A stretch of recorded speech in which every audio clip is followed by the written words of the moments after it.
empat hal dalam hidup ni, insya Allah rezeki baik. Satu, sekolahkan anak. Selagi di dalam rumah tu ada orang sekolah, maka rezeki si tuan rumah takkan pernah punah. Yang kedua, ibu dan bapa, ayah bunda, saudaraku sekalian, rezeki kita tidak akan pernah punah kalau di dalam rumah itu masih ada mengeluarkan zakat dan sedekah. Selain itu, ibu dan bapa rahimakumullah, yang ketiga, supaya dalam sebuah rumah itu tidak putus-putus rezeki, bawa harta ke tanah suci. Kok bisa orang-orang bolak-balik tanah suci itu muncul keajaiban rezeki? Rupanya doa Nabi, Pak. Doa Nabi, Pak. Doa Nabi itu kepada orang berangkat haji, berangkat umrah 3. Ya Rabb, terimalah haji dan umrahnya. Ya Rabb, ampunkan segala dosa-dosanya. Wa ghafara dzambak. Tapi yang ketiga yang paling hebat itu, wa akhlafa nafaqatak, ganti seluruh harta yang dipakainya. Masya Allah. Ganti itu harta yang dipakainya. Maka orang-orang yang berangkat ke tanah suci itu tak ada orang miskinnya. Yang keempat, pastikan menafkahi orang tua. Ini paling hebat ini. Pastikan dalam rezeki kita tuh makan orang tua. Ini Bismillahirrahmanirrahim. Kita lanjutkan kajian kita masih dalam bab keutamaan zakat dan sedekah pada hadis nomor urut yang ke-7. Bismillahirrahmanirrahim. Man arada an tustajaba da'watuhu wa an tukshafa kurbatuhu falyufarrij an mu'sirin, kata Nabi sallallahu alaihi wasallam. Siapa, kata Nabi, ibu dan bapa, yang ingin segala doanya menjadi mustajab, permintaan dirinya dikabulkan, diperkenankan. Wa antuk syafa kurbatuhu, siapa, kata Nabi sallallahu alaihi wasallam, yang ingin seluruh kesulitan hidupnya dilepaskan. Obatnya, kata Nabi, hanya satu sahaja. Apa dia? Falyufarrij an mu'sirin, hendaklah kalian menjadi orang yang suka melepaskan kesulitan orang lain. Ibu dan bapak rahimakumullah, ada dua persoalan hidup yang selalu kita alami, selalu kita hadapi. Pertama, dikala Allah Ta'ala mengajarkan, memerintahkan kepada kita semua, ud'uni astajib lakum, mintalah kepadaku, kata Allah, pasti aku kabulkan. Rumusnya asal diminta pasti dikabul. Dan bagi Allah Ta'ala mengabulkan seluruh minta kita itu jauh lebih cepat daripada apa yang kita pikirkan. Iya, kata Allah, saat itu iya. Tidak, kata Allah, tentu saat itu pun tidak. Tapi seberapa banyak hari ini manusia, ibu dan bapak, berdoa sudah, meminta sudah, memohon sudah, tapi kemudian apa yang dia minta, apa yang dia mohon tidak Allah kabulkan. Apa yang salah dengan persoalan macam ini? Bahkan ada, ibu dan bapak rahimakumullah, dalam hidup ini ada sesuatu yang kita minta itu saban hari, saban waktu. Lebih daripada saban hari, saban waktu. Ba'da salat itu ada doa spesial yang kadang-kadang tak pernah kita tinggalkan. Tapi anehnya, walaupun berulang-ulang dimohonkan kepada Allah Subhanahu wa Ta'ala, tetap kondisinya tidak berubah, tak berubah. Apakah yang salah itu doa, atau memang Allah tak mengabulkan?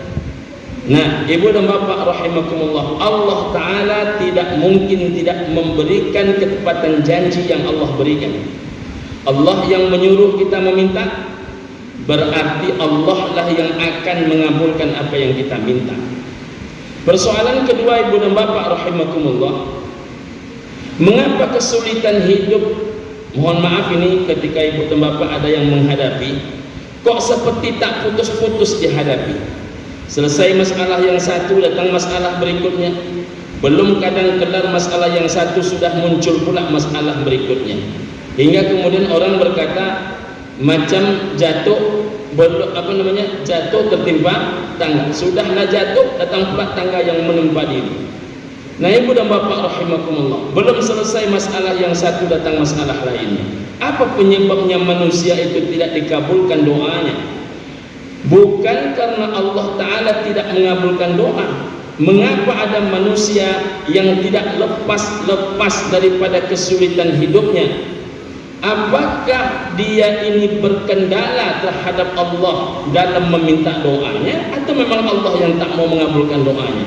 Rupanya syarat utama terjadinya mustajabah doa, syarat utama yang menyebabkan lepasnya segala masalah kehidupan, ibu dan bapak rahimakumullah, tidak hanya mengutarakan doanya, tidak hanya mengutarakan hajat dan keinginannya, tapi mesti memiliki sebuah syarat penting.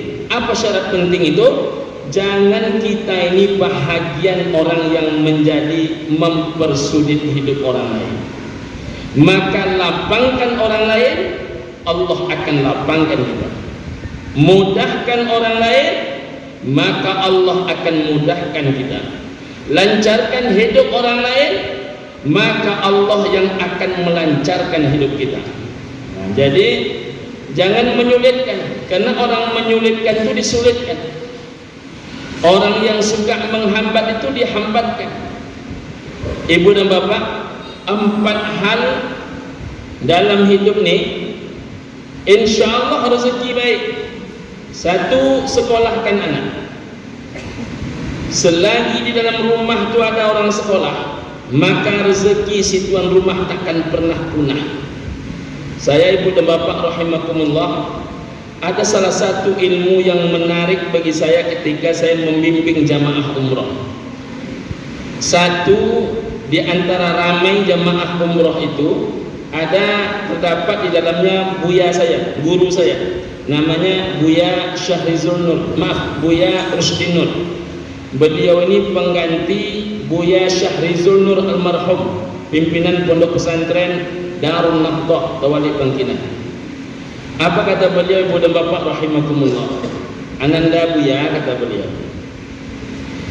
saya tengok anak-anak Darun Nahdhah yang cenderung berhasil.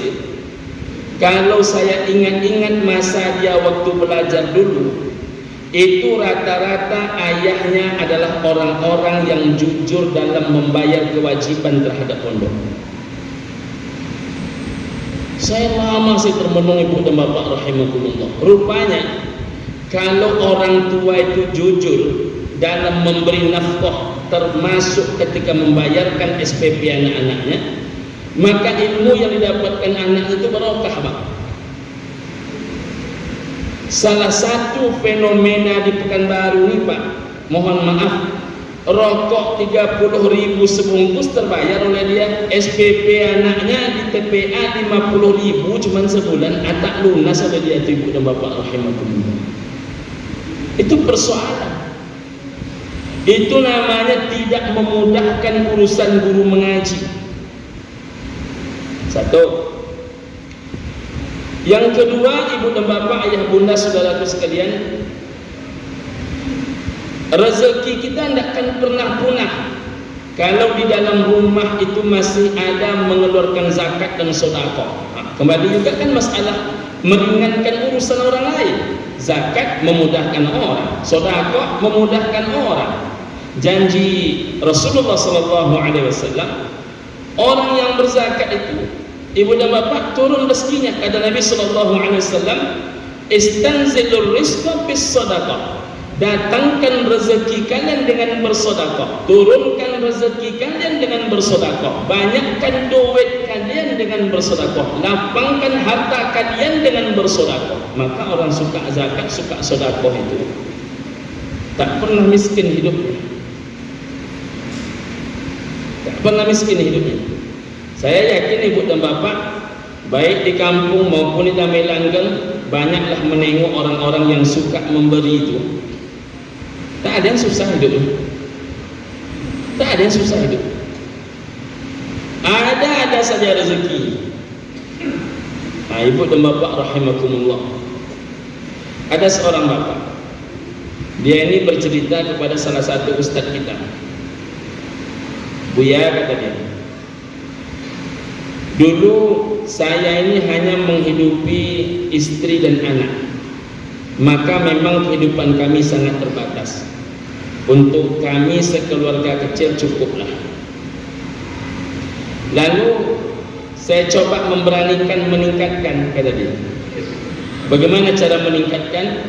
Dia mulai menafkahi orang tua kandungnya, dan mulai pula dia menafkahi mertua kandungnya. Berarti 4 tambahan daripada istri dan anak.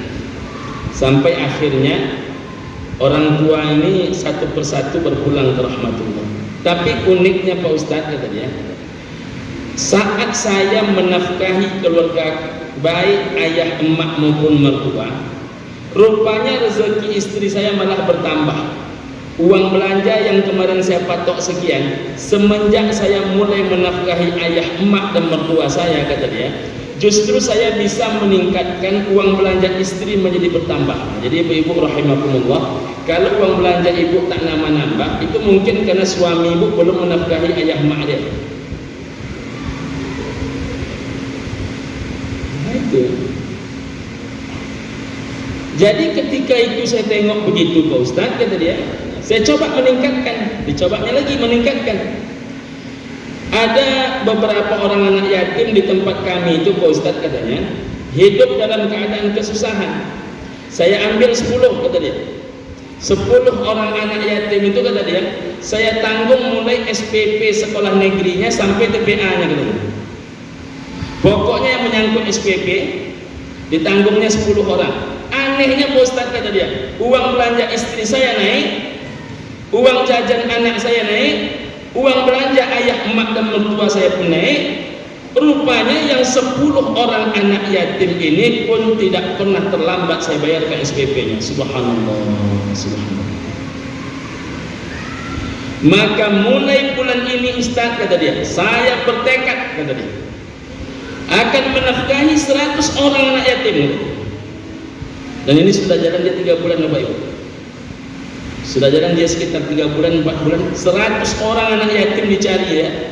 100 orang anak yatim ini, mulai biaya SPP sekolah negerinya sampai apapun, baik SPP MDA maupun TPA dia, ditanggung semua dia.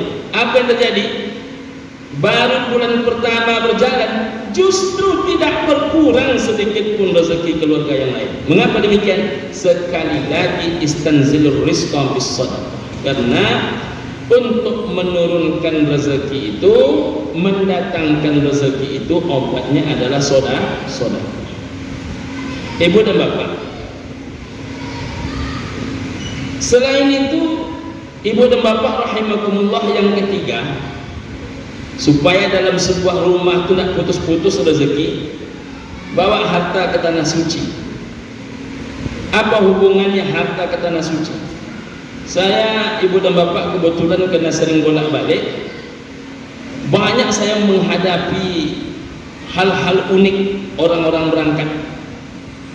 Ada pembantu rumah tangga berangkat umroh, ada tukang bendi berangkat haji plus.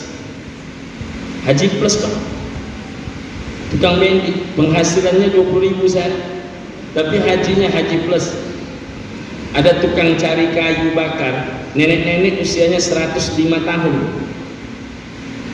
Satu hari itu paling banyak dia mendapatkan kayu itu hanya 4 gulung kecil.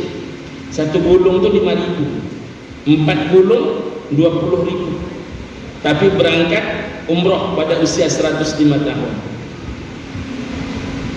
Ibu dan bapak rahimakumullah, ada tukang cuci berangkat umroh, padahal gajinya hanya 25.000 sehari, anak-anaknya 4 sekolah semua. Doa dia hanya satu saja, ya Allah, gerakkan hati 4 rumah di sekitar rumah bosku ini, kata dia, untuk mau mencucikan kainnya dan menggosokkan kainnya kepadaku agar aku bisa menabung berangkat umroh. Allah berikan ke 4 rumah itu mau dicucikan kain. Masya Allah. Kok bisa ajaib macam itu? Saya pernah menghadapi preman, saya ajak umroh. Bang, ayo kita umroh. Apa kata dia? Ampun, tak ada niat pergi umroh Ustaz, kecuali kalau Allah banyakkan buah sawit ambo. Saya tantang balik, janji. Apalah salahnya Ustaz kalau memang Allah tambah sawit ambo buahnya, apa salah? Saya tanya, berapa biasa buahnya? Satu kali panen itu 1 ton Ustaz. Baik, saya minta kepada Allah, ya Rabb, mulai panen depan ini lebihkan buah sawitnya. Panen depan itu dia nelfon, Ustaz, panen sawit ambo 1,5 ton Ustaz. Saya bilang, janji kan? Janji Ustaz, yang hasil 1,5 ton stop. Begitu seterusnya, kadang 1,5 ton, kadang 2 ton, kadang 1,7, 1,6, macam-macam. Pokoknya tak pernah 1 ton. Setelah penuh berangkat, ibu dan bapak rahimahumullah, balik dia panen kembali 1 ton. Kembali 1 ton. Karena dia komitmennya dengan Allah Ta'ala hanya untuk berangkat. Kok bisa orang-orang bolak-balik tanah suci itu muncul keajaiban rezeki? Rupanya doa Nabi, Pak. Doa Nabi, Pak. Doa Nabi itu kepada orang berangkat haji, berangkat umroh 3. Ya Rabb, terimalah haji dan umrohnya. Ya Rabb, ampunkan segala dosa-dosanya. Wa ghafara dzambak. Tapi yang ketiga yang paling hebat itu wa akhlafa nafaqatak, ganti seluruh harta yang dipakainya. Masya Allah. Kan? Ganti itu harta yang dipakainya. Maka orang-orang yang berangkat ke tanah suci itu tak ada orang miskinnya. Yang keempat, pastikan menafkahi orang tua. Ini paling hebat ini. Pastikan dalam rezeki kita tuh makan orang tua. Ini mumpung bapak-bapak ini ramai nih, yang masih hidup orang tuanya. Tak ada surga yang paling hebat kecuali nama pintu surga itu adalah melalui keridhaan orang tua. Mumpung bapak masih bisa menafkahi ayah, mak bapak nafkahi cepat. Jangan kayak saya tidak bisa lagi. Biasanya ini akhir-akhir bulan macam ni saya sudah mulai menyetop dana, karena biasanya di awal bulan saya mesti pulang menghantarkan uang belanja emak, menghantarkan uang belanja ayah. Tapi kemudian emak wafat, ayah pun wafat, mertua pun wafat, dua-duanya hanya dalam 2 tahun waktu. Sekarang tak ada lagi, ibu dan bapak rahimakumullah. Biasanya ada wajah tersenyum. Biasanya ada orang yang bisa memerintahkan saya, kawani emak ke pasar. Bisa bang, kawani emak ke pasar. Saya hanya menjadi juru bayar. Ya mak, siap. Emak saya depan nak beli apapun, saya tinggal bayar. Oh, itu banyak keajaiban. Banyak sekali keajaiban. Saya pernah punya hutang 3,9 miliar dikarenakan jamaah umroh tak berangkat. Itu kalau memberi ke orang tua, itu 3,9 miliar itu menjadi kecil dengan caranya Allah. Dengan caranya Allah. Dan bukan dengan caranya kita, karena saat itu gaji hanya 780.000. Tapi akhirnya itu jamaah berangkat dengan caranya Allah. Dijual mobil ngutang, dikasih Allah mobil cash. Dijual rumah kredit, Allah kasih itu rumah cash. Gitu. Jadi ibu dan bapak rahimakumullah, Allah itu maha kaya. Syaratnya orang tua kita ini jangan pernah disia-siakan. Ini perlu saya wanti-wanti ini, terutama kepada bapak-bapak nih. Jangan pernah bapak sia-siakan. Saya karena sudah mengalami, jadi apa bapak, tapi tak ada ayah mak bapak hambar. Betul pak? Saya jadi komisioner Basnas Kota, ayah mak saya masih ada. Menengok mereka tersenyum tuh lain rasa senang hati. Saya jadi ketua umum IKMI, ayah emak mertua tahu. Saya cerita itu bagaimana prosesnya. Menengok mereka tersenyum, ada kebahagiaan di hati. Bukan kita sombong dengan apa yang kita lalui, tidak. Tapi ketika menjadi anggota dewan terpilih ini, tak ada ayah mak, tak ada mertua, hamba. Jadi ketika orang mengatakan selamat Ustaz, itu ucapan selamat makhluk dengan makhluk, tapi ayah emak itu berbeda. Ibu dan bapak rahimakumullah, ayah emak itu berbeda. Maka mumpung bapak-bapak ini yang masih hidup, ayah emak dan mertuanya, jangan sia-siakan. Selagi mereka masih makan, apalagi dalam cucuran rezeki ibu dan bapak, maka tak ada orang miskin. Hidup itu insya Allah senang. Pantangannya 4. Ini kaitannya sama hadis tadi. Pantangan rezeki itu 4. 1. Jangan halangi rezeki orang lain. Jangan suka menghalangi rezeki orang. Karena ceramah ini juga direkam. Saya ingin menyampaikan kepada siapapun yang maju pilkada, yang maju caleg, yang maju entah apa lagi namanya, bersainglah secara sehat. Bersainglah secara sehat. Jangan karena kita nak maju, angkat-angkat, lapor-laporkan orang. Jangan. Ingat, setiap orang ada keluarganya, setiap air mata ada bayarannya. Itu bang, setiap air mata itu ada bayarannya. Suka zalim ke orang, dizalimi. Suka jahat ke orang, Allah jahati. Allah jahati dengan maksud Allah itu sebaik-baik pemberi azab. Jangan merasa dirimu bersih, jangan merasa engkau seolah-olah suci. Kita ini sudah bergelimbangan dosa, terlalu banyak kehinaan pada diri kita ini. Jangan sok-sokan bersih, jangan sok-sokan suci. Tidak ada manusia bersih, tidak ada manusia suci. Maka bersainglah visi misi, bersainglah secara sehat. Ya kan? Kalau nak mengabdi kepada negeri ini, mengabdi dengan cara baik, tanpa harus memadamkan lampu orang lain. Hidupkan lampu awak, jangan padamkan lampu orang. Nyalakan lampu awak, patarang lampu awak, jangan padamkan lampu orang.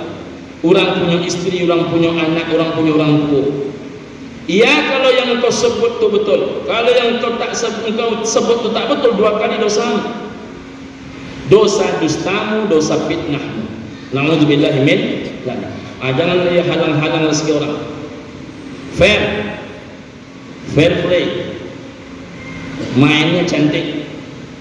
Yang kedua, selain tak boleh menghalang-halang rezeki orang, yang kedua, jangan tahan-tahan rezeki orang.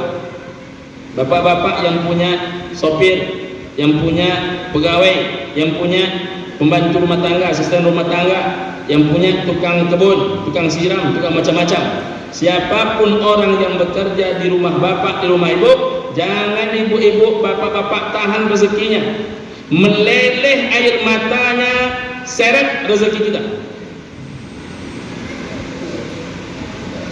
Di tangan bapak 2.500.000 kecil, tapi di tangan sopir bapak 2.500.000 itu segala-galanya. Di tangan ibu yang mau bayar 2.500.000 gaji pembantu rumah tangga ibu kecil, tapi 2.500.000 di tangan pembantu rumah tangga ibu itu besar sekali. Jangan ditahan-tahan. Setiap sholat itu doa dia, dampak oleh yang menciptakan dia. Yang menciptakan dia sama dengan menciptakan ibu. Sholat ibu menghadap kepada Tuhannya, dan dia sholat menghadap kepada Tuhan ibu. Cobalah bayangkan itu. Ditepuk-tepuk rezeki kita sama malaikat nanti. Jangan tahan-tahan rezeki orang. Bapak-bapak yang menyuruh tukang bekerja, maaf saya nih, bapak yang punya proyek, bayarkan tuh gaji tukang. Kan banyak kejadian ini pak. Lah pucet muka tukang tu bakal rajo, gaji nak keluar ada mengaji, mana tu? Betul tak? Banyak itu.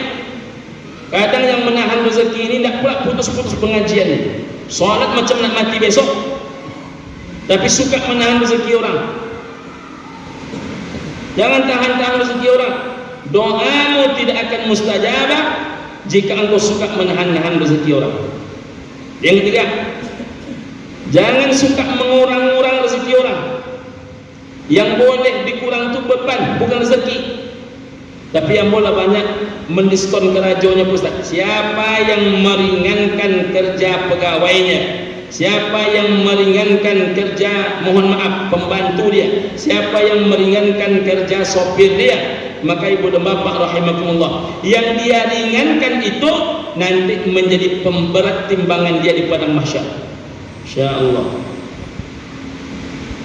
Bapak meringankan di dunia, tapi timbangan bapak di padang mahsyar menjadi berat. Solat bapak yang tak khusyuk dinilai sama dengan khusyuk. Bacaan Quran bapak yang tak seberapa dinilaikan sempurna itu bacaan. Mengapa demikian? Bapak suka meringankan orang. Masya Allah. Jadi rupanya meringankan itu maka diringankan. Ibu dan bapak, ayah bunda sekalian, saudara-saudaraku rahimakumullah. Terakhir, jangan suka memakan hak orang. Jadi jangan menghambat, jangan menahan, jangan mengurang. Yang keempat, apalagi jangan memakan. Yang paling parah ini. Jangan menjadi lintah darat. Jangan suka makan hak orang. Takkan kaya kita, kalau bahasa kitanya, nakkan kayo bagai do. Itu kalau bahasa kita ini. Nakkan kayo bagai itu do orang-orang yang suka makan hak orang. Ya kan? Di Indonesia ini, mohon maaf ibu dan bapak, masya Allah, saya pergi ceramah ke Payakumbuh, sekaligus manasik di situ. Curhatlah jemaah. Di sini Pak Ustaz, kata dia, banyak kami yang sudah mendaftar umroh tapi rupanya tidak berangkat. Datang dia ke kampung-kampung tuh. Kalau tidak percaya ibu dan bapak, kami kok asli punya travel, datanglah ke kota, kata dia. Situ ada ruko kami. Memang betul, rupanya ada yang ruko kosong dikasihnya spanduk. Ada disewanya ruko hanya untuk sepekan, dikasihnya spanduk, dan dapat duit jamaah ini beratus-ratus juta, terbang sudah. Ada pula ibu dan bapak rahimakumullah menipu orang melalui telepon. Orang karena sudah terjebak akal berfikir dia. Baru datang sore kemarin ke travel ibu dan bapak. Seorang ibu-ibu mengaku sudah habis saya 65 juta Ustaz. Kenapa? Selama 3 hari itu saya antara sadar dengan tidak. 65 juta lesap. Apakah kaya orang macam itu? Tidak juga. Saat ini dia dapat 65 juta. Allah kering kerontangkan harta itu. Tapi sebaliknya ibu dan bapak rahimakumullah, ada seorang pemimpin di Pekanbaru nih. Ketemu tadi kami ibu dan bapak rahimakumullah, apa katanya? Saya banyak tertipu oleh orang Ustaz. Di sini saya tertipu, di sini saya tertipu. Tapi tidak pernah saya berniat untuk menghancurkan dia, Pak Ustaz. Tapi saya yang tengok, Pak Ustaz, ada pula rezeki penggantinya, Pak Ustaz. Itulah keajaiban rezeki. Jadi harta bersih itu dia tumbuh, Pak. Harta bersih itu tumbuh dia. Maka mulai Bapak Ibu dipahami betul. Jangan pernah kita ini berurusan dengan milik orang, dengan harta orang. Termasuk tu yang minjam duit orang balik kan. Jangan Bapak Ibu beli NMAX dulu, beli mobil dulu, hutang nak bayar. Semangat dalam berhutang, bersabar dalam membayar. Jangan sampai itu. Balikkan tu duit orang. Jangan pakai duit orang. Tegaklah pada kaki sendiri. Jadi mohon maaf ini, sebelum dapat duit orang itu pucat muka kita. Setelah dapat duit orang itu, muka orang itu pula pucat menunggu kita. Jangan sampai zalim itu namanya. Kalau orang sudah berniat baik kepada kita, ditolongnya urusan kita, jangan gara-gara itu pula kemudian kita berjaga jarak dengan orang. Justru orang yang sudah menolong kita itu 2 kali kita mesti menolong dia. Pertama, balikkan duit dia. Yang kedua, berlaku baiklah kepada dia. Jangan sampai madu dibalas dengan berubah